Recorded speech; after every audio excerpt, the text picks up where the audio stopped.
सांसद हमारी एकता जिंदाबाद। क्योंकि ये हमारे लिए बड़े खेद का विषय है कि 6 माह हो गया हमारे कोटवार साथियों को पारिश्रमिक नहीं मिल पा रहा है। चुनाव के पूर्व से ये जो पारिश्रमिक रुका हुआ है और अभी तक पारिश्रमिक का नहीं दिया जाना, ये बहुत बड़ी हमारे लिए दुर्भाग्य की बात है। और इसी बात को लेकर के हम थोड़ा सा आक्रोशित थे। माननीय मुख्यमंत्री से मुलाकात करी और अपनी समस्याओं को उन्हें बधाई भी दी और अपनी समस्याओं को उनके सामने से रखा। उन्होंने हमको आश्वस्त किया है कि बहुत जल्द जो है सारे जिलों में राशि भेज दी जाएगी। लिए जब सबको वेतन मिलता है तो वेतन तो आपको देना पड़ेगा जब काम लिए हो तो। हमारे मन के मानदेय राशि सबसे ज़्यादा भी जरूरी है, क्योंकि मानदेय ही राशि ही एक ऐसे है जो हमारे कोटवार मन के वही है, मतलब दिनचर्या के वह रोजी रोजगार के है। तो आपको सरपंच के द्वारा निकाला गया? हाँ।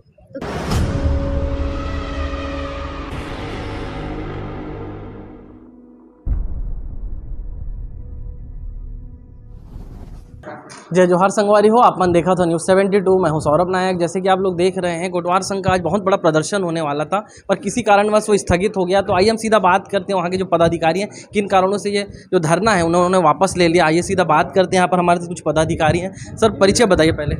प्रेम किशोर बाग, प्रांताध्यक्ष कोटवार एसोसिएशन ऑफ छत्तीसगढ़। बाग जी, कल से खबरें चल रही थी बहुत बड़ा प्रदर्शन होने वाला है राजधानी रायपुर में जी, पर जो आज स्थगित हो गया, ठंडा पड़ गया, क्या कारण है बताइए? जी, ये हम लोग पूरी तैयारी में थे सर, क्योंकि ये हमारे लिए बड़े खेद का विषय है कि 6 माह हो गया हमारे कोटवार साथियों को पारिश्रमिक नहीं मिल पा रहा है। चुनाव के पूर्व से ये जो पारिश्रमिक रुका हुआ है और अभी तक पारिश्रमिक का नहीं दिया जाना, ये बहुत बड़ी हमारे लिए दुर्भाग्य की बात है। और इसी बात को लेकर के हम थोड़ा सा आक्रोशित थे और एक प्रदर्शन करने की हम लोग तैयारी में थे। पर इत्तेफाक से हमारे माननीय मुख्यमंत्री जी का दौरा कार्यक्रम जो जसपुर तरफ जाने का था रद्द हुआ। वो अपने जन्मदिन पर लोगों से मिलना चाहे, तो इसी बात का फ़ायदा उठाते हुए कल हमने उनसे मुलाकात करी और अपनी समस्याओं को उन्हें बधाई भी दी और अपनी समस्याओं को उनके सामने से रखा।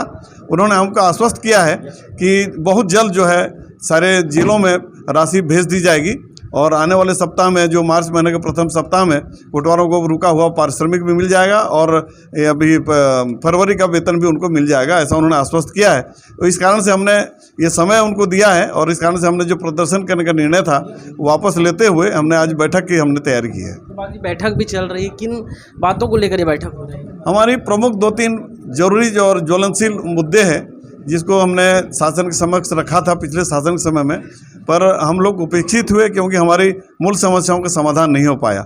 सबसे पहली बात यह है कि आज तक हमको शासकीय कर्मचारी का दर्जा नहीं मिल पाया है, जिससे हम लोग ज़्यादा व्यथित हैं और शोषित हैं। हमको शारीरिक, मानसिक और आर्थिक रूप से प्रताड़ित किया जा रहा है और ये सब अफसरशाही के चलते हो रहा है सब, क्योंकि अधिकारी वर्ग जो हैं कोटवारों की किसी प्रकार से सहायता नहीं करते, हमसे बेगारी के सब काम करवाते हैं, परंतु जहां हमको किसी प्रकार से लाभ देने की बात आती है तो उनका हमको सहयोग नहीं मिल पाता। और इस कारण से हम जो शुरू से ये मांग करते आ रहे हैं कि कोटवारों को राजस्व विभाग में शामिल करते हुए उन्हें शासकीय कर्मचारी का दर्जा दिया जाए और यदि इसमें किसी प्रकार से विलम्ब होता है, कोई तकनीकी समस्या है, तो तब तक के लिए कोटवारों को जो है कलेक्टर दर पर निर्धारित उनको पारिश्रमिक दिया जाए। ये हमारी पहली मांग है। दूसरी जो मांग है हमारी ये है कि हमको भूतपूर्व मालगुजारों के द्वारा से मालगुजारी ज़मीन, हमको माफ़ी ज़मीन दी गई थी जो हमको मालिकाना हक में मिल चुका था, उसको फिर से वापस छीनने का प्रयास किया जा रहा है। और इसके लिए माननीय उच्च न्यायालय के माध्यम से सरकार ने जो है निर्णय लेते हुए एक साजिश के तहत जो है ये ज़मीन हमसे फिर से वापस ले ली जा रही है, जिसके कारण से हम लोग काफ़ी दुखित है, व्यथित है और हम लोग दहशत में भी है। हमारी शुरू से ये मांग रही है सरकार से कि यदि भू राजस्व संहिता में किसी प्रकार से वांछित संशोधन करके यदि सरकार चाहे तो हमको इसका लाभ दे सकती है, जो दे दिया गया था, परंतु फिर से इसको वापस ले लिया जा रहा है, जिसके लिए हम काफ़ी दुखित हैं। और हम सरकार से यही मांग कर रहे हैं कि जो मालगुजारी ज़मीन है, जो वर्षों पुरानी 100 साल से भी ज़्यादा हमारे कब्जे में रही है, उस ज़मीन को हमको वापस दे दिया जाए। तो ये दोनों प्रमुख मांग हैं। और अभी जैसे कोटवारों से बेगारी बहुत ज़्यादा लिया जाता है, कोटवारों की नियुक्ति जो ग्रामीण स्तर पर होती है, उनका काम है कि गांव में शांति व्यवस्था बनाए रखना, किसी प्रकार से आकस्मिक दुर्घटनाएं होती है तो उसकी जानकारी देना और हर प्रकार के जो असामाजिक तत्व है इसके संदर्भ में भी सरकार को जानकारी देना।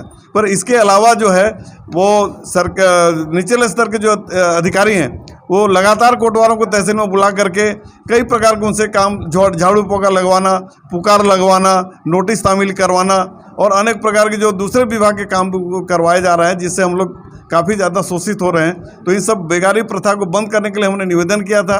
शासन के आदेश भी हैं कि कोटवार से कोई भी बेगारी न लिया जाए। इसके बावजूद भी अधिकारी जो हैं अनावश्यक रूप से नौकरी से निकाल जाने की धौंस दे करके उनसे बेगारी करवाए जा रहे हैं। ये सब जो है बंद कर जाने की हम लोग मांग रखे हैं। अनिल जी, आश्वासन दिया गया है, क्या कहेंगे अगर आश्वासन पूरा नहीं हुआ? अभी नई सरकार बनी है और शायद जी मुख्यमंत्री बने हैं। कोटवारों को 6 महीने से वेतन नहीं मिला।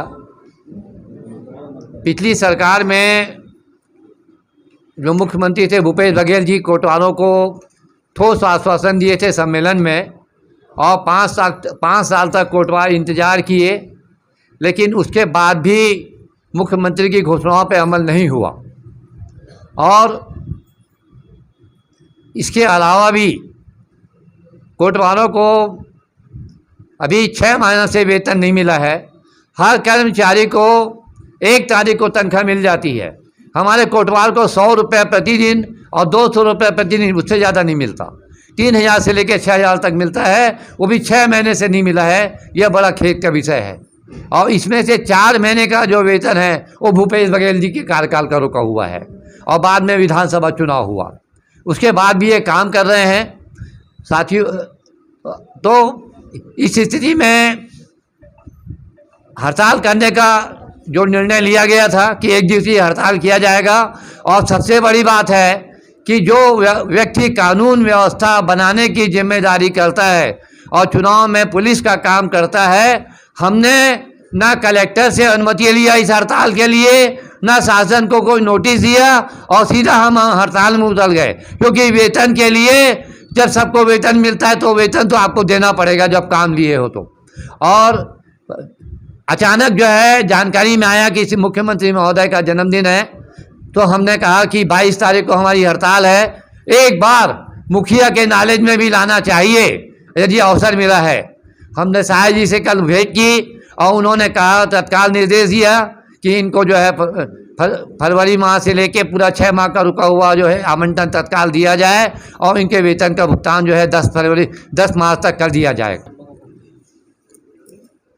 शायद सरकार तो अभी सत्ता में आए हैं और हमन कोटवार मन चले गए हैं भूपेश बघेल जी। अब एक पहले आदिकाल से, जब से हमारे दादा परदादा मन भी कोटवार रही हैं, मोरे यहाँ पिताजी रही से आज मैं भी हूँ। वास्तविक में हमन केवल ओकर एक कठपुतली हो गए हन, जहाँ पाते वहाँ हमारे इस्तेमाल बस करत है, और हमार आज तक के सुनाई नहीं करे गए हैं। हमारे अध्यक्ष महोदय जी प्रेम किशोर बाग जी है बहुत प्रयास करी से, और छत्तीसगढ़ के 16,000 कोटवार हमारे महोदय जी ला कंधा से कंधा मिला के साथ भी दी से, लेकिन सरकार हमारे मन के अनदेखा ही करते हुए हमारे ला बिल्कुल कमज़ोर से कमज़ोर करे में तुले। कुछ महिला कर्मचारी मन भी होकर संग बात करते। सरकार से हमन ये कहना चाहतन कि हमार जो 5-6 महीने के जो मानदेय राशि नहीं मिले, ओला 1 तारीख तक पहले हमारे मन के जो मानदेय राशि 5-6 महीना को ला दिया जाए। और प्लस क्या है, चुनाव ड्यूटी में भी हमारे मन ला जो चुनाव ड्यूटी के जो पैसा मिलना चाहिए वो भी नहीं मिले है। और हमारे मन के ऐसे बहुत से ऐसे मांग है, लेकिन जो मेन मांग है वो हमारे मन के आर्थिक समस्या से जुड़े हुए, जैसे कि हमारे मन के मानदेय राशि सबसे ज़्यादा भी जरूरी है।